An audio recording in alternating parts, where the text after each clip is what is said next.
Former Georgia election worker Wandrea ArShaye Moss got emotional as she recounted the death threats she received after her and her mother Ruby Freeman were named by former President Donald Trump and his attorney Rudy Giuliani in conspiracies related to the 2020 election, during the House January 6 committee hearing on Tuesday, June 21. After showing a clip of Giuliani accusing the two election workers of orchestrating fraud in a state Senate hearing, Moss said that she received a lot of threats wishing death upon me, telling me that I'll be in jail with my mother and saying things like "be glad it's 2020, not 1920.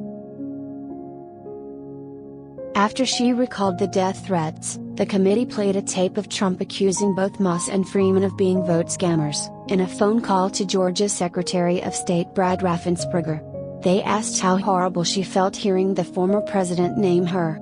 "I felt bad for my mom, and I felt horrible for picking this job and being the one that always wants to help and always there. Never missing not one election. I just felt like it was my fault," she said.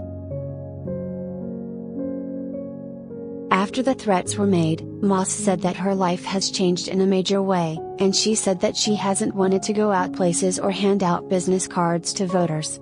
"I don't want to go anywhere. I second guess everything that I do," she said. "It affected my life in a major way.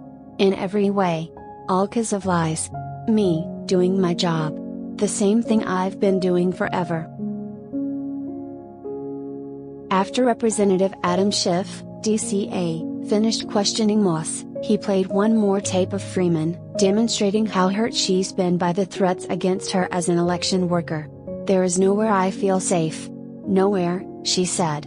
"Do you know how it feels to have the President of the United States target you?"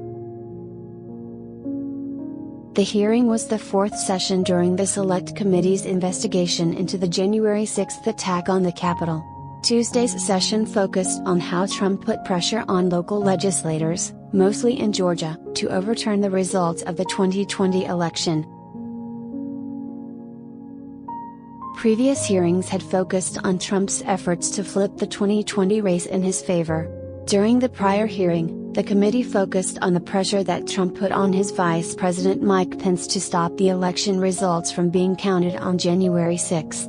Many details about that day were revealed in the hearing, including that rioters who stormed the Capitol came within about 40 feet of the vice president.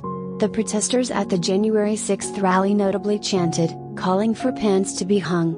It was revealed the name-calling that Trump had directed at Pence before he was set to certify the election. Throughout the recent hearings, the committee has shared much previously unseen evidence, trying to provide answers for the attack. One of the recent videos showed Republican Congressman Barry Loudermilk from Georgia giving a tour to a group of people on January 5, which included people who attended the rally the following day. He's been requested to sit down for an interview with the committee after video footage of the people on his tour were taped making threatening messages against Democratic politicians. During the committee's first primetime hearing, Representative Liz Cheney gave a passionate opening statement, where she said that the committee looked to show Trump's involvement in the attack. "President Trump summoned the mob, assembled the mob, and lit the flame of this attack," she said.